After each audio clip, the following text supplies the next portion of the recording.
Wesh la Splatoon Team, j'espère que vous allez bien. En tout cas, moi ça va super. Aujourd'hui, c'est pour une toute nouvelle vidéo.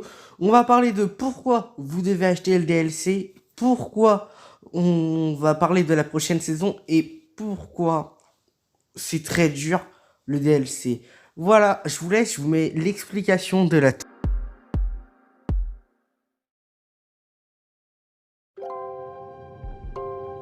Bienvenue sur le square de Chromapolis. Ce quartier, autrefois plein de vie, est aujourd'hui abandonné et a perdu toutes ses couleurs. L'Octaling numéro 8 s'éveille dans le monde de l'ordre. Et avec Pearl, la membre des Tentacools devenue un drone, se lance dans l'ascension de la tour de l'ordre.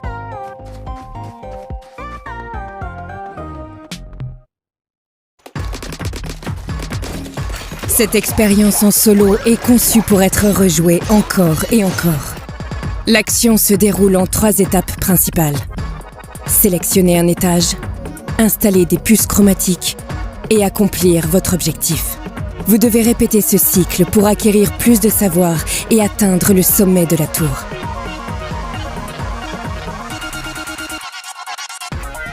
Cet ascenseur est le seul moyen de progresser.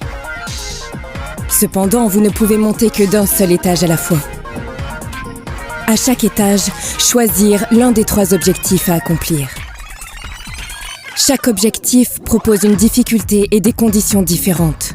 En choisir un judicieusement. Ces conditions peuvent être détruire les vortex par lesquels arrivent les ennemis, chasser et éliminer tous les ennemis, utilisez vos armes pour pousser une boule jusqu'à sa destination. Et bien plus.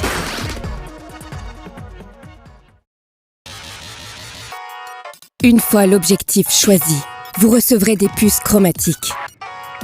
Placez-les sur votre palette pour obtenir des améliorations comme une cadence de tir améliorée ou une augmentation de vos dégâts.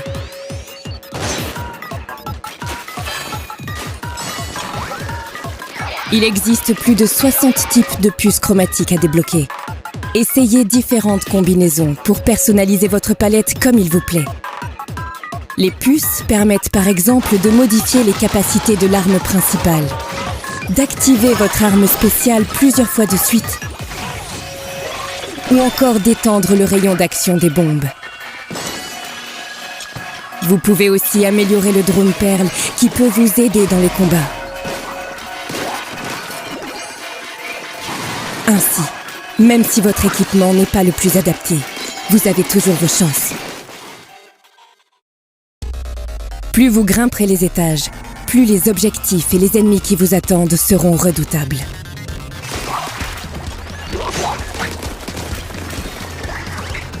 Si vous échouez dans votre ascension, vous devrez recommencer depuis le début, peu importe l'étage atteint.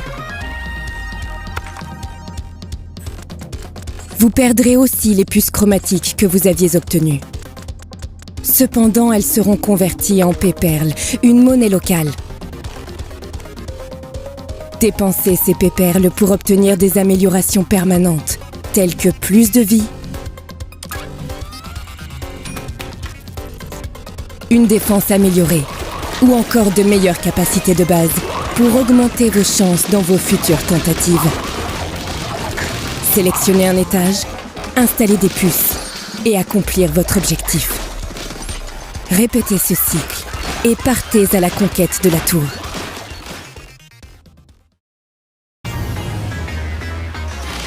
Ce monde dénué de couleurs et la mystérieuse tour de l'ordre vous réservent bien des épreuves.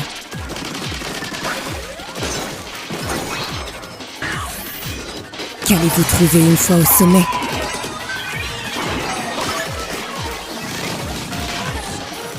La vague 2 du pass d'extension payant pour Splatoon 3 Tour de l'Ordre. Donc je vous donne 2 raisons pourquoi il faut le payer. Déjà parce qu'il est ultra long.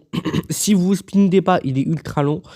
Il est plus rentable que l'auto-expansion d'avant qui était tout le temps basée sur le même boss.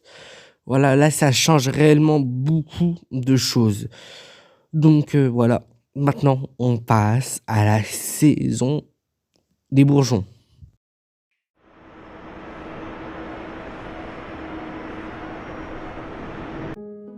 C'est l'avant-dernière saison. C'est pour ça qu'il y a une petite musique d'ambiance. C'est ça le défaut. On espère que le montage, j'aurais mis une musique quand même. C'est ça qui est saoulant. De devoir se dire que c'est la dernière saison. L'avant-dernière, pardon. Avant les 3 mois qui restent après. Donc les 4 derniers festivals qui restera, parce qu'il y a forcément le dernier unique festival. On espère qu'il sera bien, quoi. Et qu'on espère aussi qu'on aura l'annonce quand même qu'il y aura un Splatoon 4. Donc voilà. Vraiment c'est pas mal.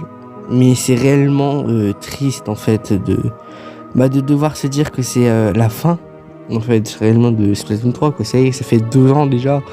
Ça s'est passé ultra vite, quoi, en fait. Il n'y aura plus beaucoup d'actualité aussi sur la chaîne, du coup, vu que c'est l'avant-dernière saison.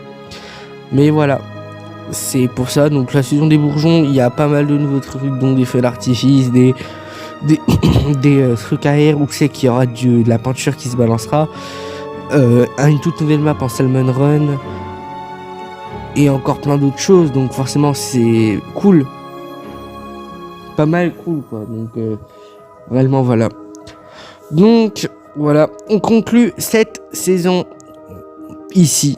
Allez, à tout de suite. On se retrouve pour la dernière et unique information.